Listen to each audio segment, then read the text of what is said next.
waaye dama ne lii lan la ah qu'est-ce que c'est ça Sonko jël na lépp laa xamante ne buzz li si dëkk bi amul benn artiste wala boog amul benn acteur politique moo xam acteur culturel ah nga sumba dara mu def buzz kan moo xamoon ne tey Tapha Tine ak Bombardier dañoo bëri kenn yëgu ko nit ñi sax maanaam jeunesse ba doon teeru vayde yi ci aéroport ak jeunesse boobu ak jeunesse bi wuute na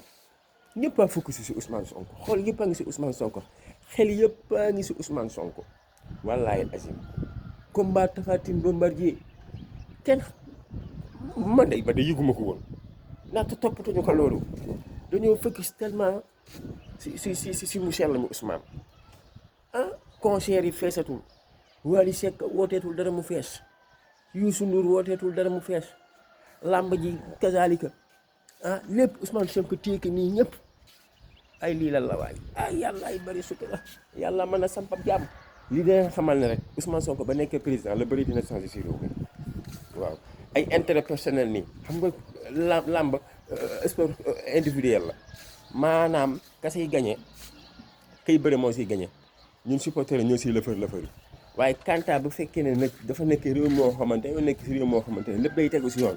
boobaa ku si nekk di nga si gis sa bopp quoi ay yàlla mi ñu sàkk di waa baax na bon dimanche à tous.